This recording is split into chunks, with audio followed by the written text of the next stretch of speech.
ఓం శ్రీ గణేశ శారద మాతృశ్రీ గురుభ్యం నమ. అయోధ్య మధురామాయ కాశీ కాంచీ అవంతిక పురి ద్వారావతి చేవ సప్తేతం మోక్షదాయిక అన్నారు. అందులో మొదటగా చెప్పిన పేరు అయోధ్య. అసలు అయోధ్య కథ ఏమిటి? రామాయణ కాలం నుంచి ఈనాటి వరకు ఎన్నో మలుపులు తిరిగి సుఖాంతమైన అయోధ్య కథ గురించి చెప్పుకుందాం. ఇది రాజకీయ, చారిత్రక, సామాజిక, మతపరమైనటువంటి వివాదంగా మారినటువంటి ఈ అయోధ్య సమస్య ఉత్తరప్రదేశ్లోని అయోధ్య నగరంలో ఒక 2.7 ఎకరాల స్థలం మీద కేంద్రీకృతమైనటువంటి సమస్య. కనీసం 18వ శతాబ్దం నుంచి హిందువులు అదే స్థలాన్ని రాముని యొక్క జన్మస్థలంగా పరిగణిస్తూ ఉన్నారు. అంతకుముందు లేదా అంటే చారిత్రక యుగము, పౌరాణిక యుగం అవన్నీ కూడా చెప్పుకుందాం. కానీ ఆ ప్రదేశంలో ఒక కట్టడం ఉండేది. దాని స్థానంలో హిందూ దేవాలయం ఉండేదా, లేదా ఆ వేరే మత కట్టడాన్ని నిర్మించేందుకు అంతకుముందున్న మతాన్ని కూల్చేసారా? ఇది సమస్య. ఈ సమస్య చుట్టూ 500 సంవత్సరాల పాటు చరిత్ర తిరిగింది. చివరికి 2019లో సుప్రీంకోర్టు తీర్పుతోటి దీనికి సుఖాంతం, ముగింపు, శుభం కార్డు పడింది. అసలు కథ ఏమిటి? అయోధ్య భూమి పుట్టినప్పటి నుంచి ఉన్నటువంటిది అయోధ్య అని చెప్తూ ఉంటారు. అందుకనే సప్త పుణ్యక్షేత్రాల్లో ఇంతకుముందు చెప్పినట్లుగా అదొక ముఖ్యమైనటువంటి కేంద్రం. సత్యయుగం నుంచి ద్వాపర యుగం వరకు అనేక గ్రంథాల్లో అయోధ్య గురించిన ప్రస్తావన ఉంది.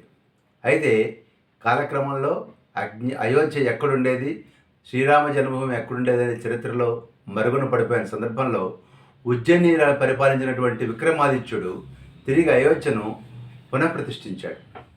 ఈ విషయాన్ని గోరఖ్పూర్ వారు రచించిన అయోధ్య దర్శనం అనే పుస్తకంలో వివరించబడింది. పురాతన కాలంలో ఉజ్జయినిని విక్రమాదిత్యుడు పరిపాలించాడు. ఒకసారి ఆయన తన సైన్యంతో అయోధ్య ప్రాంతం గుండా వెళ్తూ ఉండగా ఆ ప్రాంతంలో వెళ్ళేసరికి విపరీతమైనటువంటి ఒక ప్రశాంత వాతావరణం, ఒక పాజిటివ్ వైబ్స్ ఫీల్ అయ్యాడు. ఆ తర్వాత ఆయన ప్రయాగరాజ్కు వచ్చినప్పుడు, ప్రయాగ్ అంటే ఇప్పుడున్నటువంటి త్రివేణి సంగమ ప్రాంతానికి వచ్చేసరికి ఒక బ్రాహ్మణుల రూపంలో ఆ యొక్క తీర్థం ఒక బ్రాహ్మణుల రూపంలో కలిసి, నువ్వు వస్తూ ఉన్నటువంటి ప్రదేశం ఏదైతే ఉందో, వచ్చినటువంటి ప్రదేశం ఏదైతే ఉందో అదే శ్రీరాముని జన్మస్థలము, దాన్ని నువ్వు మాత్రమే పునరుద్ధరించగలుగుతావు అని చెప్పినప్పుడు, ఆయన అలాగే అని చెప్పినప్పుడు ఆ యొక్క బ్రాహ్మణుడు శ్రీరాముడి జన్మస్థలము, ఆయన రాజభవనము, అయోధ్యలో ఇతర ముఖ్యమైన ప్రదేశాల గురించి వివరించడం జరిగింది. అయితే కాలక్రమంలో తిరిగి ఈ రాజు ఆ విషయం గురించి మర్చిపోయాడు. అప్పుడు మరో సన్యాసి ఆయన దగ్గరికి వెళ్ళి, నువ్వు ఆ ప్రాంతంలో ఒక తెల్లని ఆవుని తెప్పించు, దాని యొక్క పొదుగు నుంచి పాలధార ఆటోమేటిక్గా క్షీరధార అనమాట ఎప్పుడైతే పడుతుందో, అంటే ప్రయత్నం లేకుండా అదే శ్రీరాముని జన్మస్థలము అని చెప్పినప్పుడు ఆ ప్రకారంగా శ్రీరాముని యొక్క జన్మస్థలాన్ని ఐడెంటిఫై చేసి అయోధ్యలో ఆ రాజా విక్రమాదిత్యుడు అక్కడ ఒక అద్భుతమైనటువంటి మందిరాన్ని నిర్మించడం జరిగింది. చరిత్ర ఏం చెప్తుందంటే, ఆ శ్రీరాముని ఆలయం యొక్క బంగారు శిఖరం 80 కిలోమీటర్ల దూరం కనపడేదిట. అది అంత గొప్పది. అయితే ఆ తర్వాతి కాలంలో ఆ ఆలయం మీద బాబ్రీ యొక్క సైన్యాధిపతి అయినటువంటి మీర్ బాంకీ అనేవాడు ఆ యొక్క కట్టడాన్ని కూల్చేసి వేరే కట్టడాన్ని నిర్మించాడు అని చెప్తూ ఉంటారు. ఇది 1828, 1829 మధ్యలో జరిగింది అని కూడా చరిత్రకారులు చెప్తుంటారు. 1826లో మొదటి పానిపట్టు యుద్ధం జరిగింది, ఇబ్రహీం లోడీకి బాబర్కి మధ్య. ఆ విధంగా ఢిల్లీని పరిపాలించినటువంటి బాబర్ మరో 2 ఏళ్ల కాలంలో ఈ అయోధ్యలో ఉన్నటువంటి శ్రీరామ మందిరాన్ని కూల్చేసి వేరే కట్టడాన్ని నిర్మించినట్టుగా చెప్తూ ఉంటారు. చరిత్రలో కూడా ఏం చెప్తుందంటే, 1940కి ముందు దీన్ని మస్జిద్ ఏ జన్మస్థాన్ అని పిలిచేవారని అధికారిక పత్రాల్లో ఉంది. మస్జిద్ అనే పాటు కరెక్ట్, కానీ మస్జిద్ ఏ జన్మస్థాన్ అంటే దాంట్లోనే మనకి అసలు రహస్యం తెలిసిపోతూ ఉంటుందన్నమాట. తర్వాత ఈ యొక్క బాబ్రీ నిర్మాణం ఉన్నటువంటి ప్రదేశంలోనే రామ జన్మభూమి ఉంది అనే దానికి ఆధారాలు 1822 నుంచి లభిస్తూ ఉన్నాయి, 1822 నుంచి. ఆ సందర్భంలో ఫైజాద్ కోర్టుకు సూపరింటెండెంట్ అయినటువంటి హబీజుల్లా అనే అతను 1822లో కోర్టుకు ఒక నివేదిక సమర్పించినప్పుడు బాబర్ చక్రవర్తి స్థాపించినటువంటి ఆ నిర్మాణం ఏదైతే ఉందో అది రాముని జన్మస్థలంలోనే ఉంది అని చెప్పడం జరిగింది. ఇది ఒక రికార్డు. 1855లో లోకల్గా ఉన్న ముస్లింలు ఏమని ఆలోచించారంటే హనుమాన్ గడి దేవాలయంలో పూర్వం మసీదు ఉండేది అన్న భావంతో ఆ ఆలయం కూల్చేయాలన్నటువంటి ముందుకు రాగా అప్పుడు ఘర్షణలు కొన్ని జరిగింది. దాంతో అప్పటి బ్రిటిష్ ప్రభుత్వం, అప్పుడే సిపాయిల తిరుగుబాటు జరిగినటువంటి పీరియడ్, ఆ సందర్భంలో ఈ అయోధ్యలో ఉన్నటువంటి వివాదాస్పదమైనటువంటి 2.77 ఎకరాల భూమి చుట్టూతా కూడా కంచెలు ఏర్పాటు చేసి మసీదు లోపల భాగంలో ముస్లింలు, బయట భాగంలో హిందువులు ప్రార్థనలు చేసేందుకు కనుక అవకాశం ఇవ్వడం జరిగింది. ఆ తర్వాత 1857లోనే ఈ బాబ్రీ నిర్మాణానికి ఆనుకుని ఒక వేదికని నిర్మించడం జరిగింది, రామ జన్మభూమి అనుకునే చోట. ఈ పర్యవసానంగా అక్కడ ఆ యొక్క చబుత్ర ఏదైతే నిర్మించారో పూజల కోసం, దాని చుట్టూ ఆలయాలు నిర్మించేందుకు పర్మిషన్ ఇవ్వమని 1885లో ఒక కోర్టులో, అప్పటి కోర్టులో ఒక వ్యాజ్యం దాఖలైంది. అయితే ఈ స్థలం మీద హిందూ పక్షానికి యాజమాన్య హక్కులు అయితే లేవు, పూజించే హక్కులు ఉన్నాయి కానీ యాజమాన్య హక్కులు లేవని చెప్పి కోర్టు దాన్ని తిరస్కరించడం జరిగింది. ఆ తర్వాత ఒక సంవత్సరం తర్వాత మళ్ళీ అప్పీల్ చేసినప్పుడు ఈ ఫైజాబాద్ జిల్లా కోర్టు ఏమందంటే, కాలం గడిచిపోయింది, చాలా కాలం అయిపోయింది, హిందువులు ప్రత్యేకంగా పవిత్రంగా భావించే భూమిలో మరో కట్టడం ఉండడం దురదృష్టకరం, కానీ ఇది జరిగి 350 సంవత్సరాలు అయిపోయింది, ఇప్పుడు ఆ ఫిర్యాదును పరిష్కరించడం కష్టము అని పిటిషనర్ వాదంతో ఒక పక్క ఏకేపీవిస్తూనే కోర్టు మొత్తానికి గుడి నిర్మాణానికి నిరాకరించింది. దీని తర్వాత 1934లో అక్కడ గోహత్య జరిగిన సందర్భంలో కొన్ని అల్లర్లు జరిగినాయి. తర్వాత 1949లో కొంతమంది రామభక్తులు రామయ్య యొక్క బాబ్రీ నిర్మాణంలో విగ్రహాలను ఉంచడం జరిగింది. ఆ తర్వాత ఆ నిర్మాణంలోకి ముస్లింల ప్రవేశం నిషేధించబడింది. దాంతో 1950లో ఫరీదాబాద్ సివిల్ కోర్టులో 2 పిటిషన్లు దాఖలైనాయి. వివాదాస్పద భూమిలో రాముడికి పూజలు చేసేందుకు గాను అనుమతి ఇవ్వాలని ఆయా వ్యాజ్యాల్లో పిటిషనర్లు పేర్కొనడం జరిగింది. తర్వాత 1961లో ఉత్తరప్రదేశ్లో సున్నీ వక్ఫ్ బోర్డు కోర్టులో పిటిషన్ వేసిందంటే, అక్కడ ఉన్నటువంటి విగ్రహాలు తొలగించి ఆ వివాదాస్పదమైనటువంటి భూమిని మాకు అప్పచెప్పాలి అని కోర్టులో కేసు వేయడం జరిగింది. ఇది చాలా కాలం నడిచిన తర్వాత 1986లో 1986లో ఉమేష్ చంద్ర పాండే అనే వ్యక్తి ఒక పిటిషన్ వేసిన ఆధారంగా ఆ వివాదాస్పద భూమికి తాళాలు తీసేసి హిందువులు ప్రార్థన చేసేందుకు గాను ఫిబ్రవరి 1 నుంచి అనుమతులు ఇవ్వడం జరిగింది జిల్లా కోర్టు. ఇది తర్వాత అది జరిగిన తర్వాత 6 సంవత్సరాలుగా, అంటే 1992లో డిసెంబర్ 6న జరిగినటువంటి ఒక రాజకీయ ర్యాలీ సందర్భంగా ఈ బాబ్రీ నిర్మాణం ధ్వంసం చేయబడింది. ఎప్పుడైతే ధ్వంసం చేసిన తర్వాత ఆ యొక్క పురావస్తు తవ్వకాలు చేసిన సందర్భంలో ఆ ప్రదేశం కింద పురాతన హిందూ ఆలయానికి సంబంధించినటువంటి నిర్మాణాలు ఉన్నాయని చెప్పనేసి పురావస్తు శాఖ నిర్ణయించింది. అప్పుడు ఈ లోపల ఏం జరిగిందంటే, అలహాబాద్ హైకోర్టులో ఈ భూమి ఎవరిది అనేటువంటి కేసు దాఖలు చేయబడింది. దాని తీర్పు 2010 సెప్టెంబర్ 30వ తారీఖున వెలువడటం జరిగింది. ఆ తీర్పులో అలహాబాద్ హైకోర్టులో ఉన్నటువంటి 3 న్యాయమూర్తుల ధర్మాసనం ఏం చెప్పిందంటే, బాబ్రీ కట్టడం ఉన్న స్థలంలో అంతకుముందు ఆలయ నిర్మాణం ఉండేది అని అంగీకరించింది కోర్టు.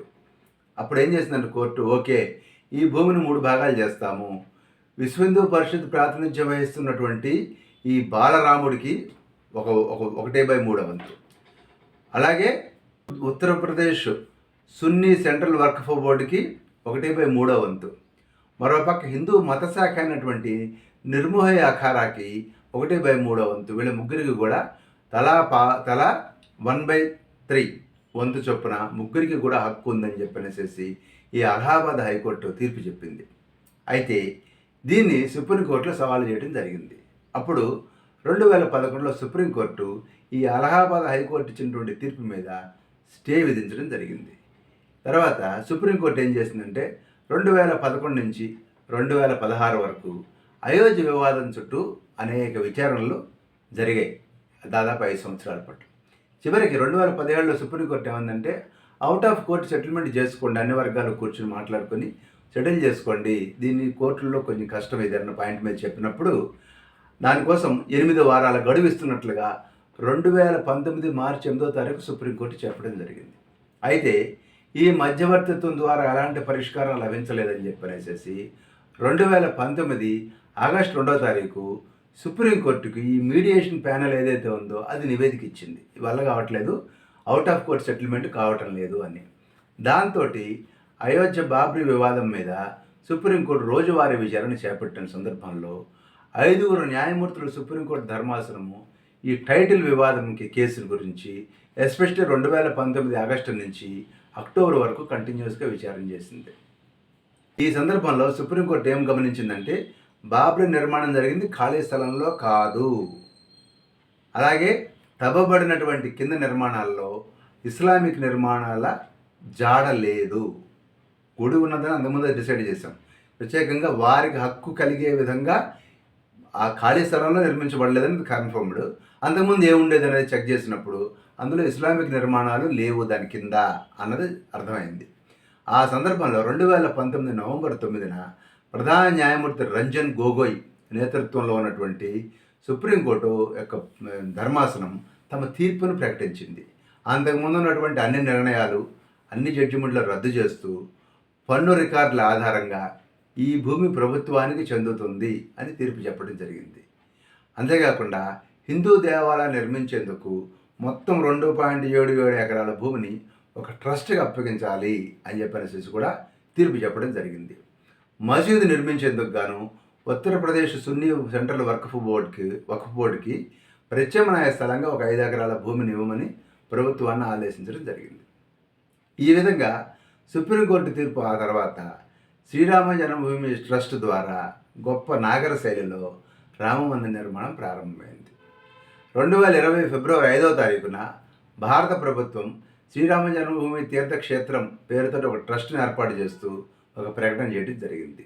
అదేవిధంగా మసీదును నిర్మించేందుకు గాను అయోధ్యలో ధన్నీపూర్లో ప్రత్యామ్నాయ స్థలాన్ని కూడా కేటాయించడం జరిగింది. 2024 జనవరి 22వ తారీఖున ఈ భారత ప్రభుత్వం రామ మందిరాన్ని అధికారికంగా ప్రారంభించడం జరిగింది. కొత్త శకానికి నాందిగా పేర్కొంటూ ప్రధానమంత్రి శ్రీ నరేంద్ర మోడీ విగ్రహ ప్రతిష్ఠ చేయడం జరిగింది. ఇక్కడ శిశు రూపంలో ఉన్నటువంటి రాముడు, ఎందుకంటే బాలరాముడు పుట్టినటువంటి భూమి కాబట్టి బాలరామునికి ప్రాణ ప్రతిష్ఠ చేయడం జరిగింది. ఈ విధంగా అయోధ్యలో రామ మందిరాన్ని రాముడి జన్మస్థలంగా గుర్తించి ఈ యొక్క పునర్నిర్మాణం చేసినటువంటి పవిత్ర క్షేత్రంగా ప్రజలు విశ్వసిస్తూ ఉన్నారు. ఈ విధంగా అయోధ్యలో రామమందిరంలోని ప్రధాన నిర్మాణంతో పాటు మరొక 6 ఉపాలయాల నిర్మాణం కూడా పూర్తవడం జరిగింది. ప్రధాన ఆలయమైనటువంటి రామ్లల్లా విగ్రహంతో పాటు గణేశుడు, హనుమంతుడు, సూర్యుడు, శివుడు, అన్నపూర్ణ, దుర్గాదేవి ఆలయాల నిర్మాణం కూడా పూర్తవడం జరిగింది. ఆలయానికి వచ్చేటువంటి భక్తుల కోసం ప్రతిరోజు ఉదయం 6 గంటల నుంచి దర్శనం ప్రారంభమవుతుంది. ఈ విధంగా ఒక ఇంటింట ఊరూరా ఉన్నటువంటి రాముడి యొక్క దేవాలయాన్ని ఆయన జన్మభూమిని నిర్మించడం కోసం వందలాది సంవత్సరాల పాటు జరిగినటువంటి పోరాటం ఒక లాజికల్ కంక్లూషన్కి జరిగి అందరికీ ఆమోదయోగ్యమైన పరిష్కారం లభించి అటు హైందవులు ఇటు ముస్లింలు కూడా ఆ యొక్క రాముని సాన్నిధ్యాన్ని అనుభవిస్తూ ఉన్నారు. అనేక వేల మందికి ఉపాధి లభించడం అయోధ్యలో. సో ఇరు వర్గాల వారు సంతోషంగా వ్యక్తం చేయడమే కాకుండా కలిసిమెలిసి ఉండటం అనేది దీనికి ఒక అద్భుతమైనటువంటి ముగింపు, అయోధ్య సమస్యకు ఒక అద్భుతమైనటువంటి ముగింపు లభించిందని చెప్పనేసి మనందరం చాలా సంతోషించాలి. స్వస్తి.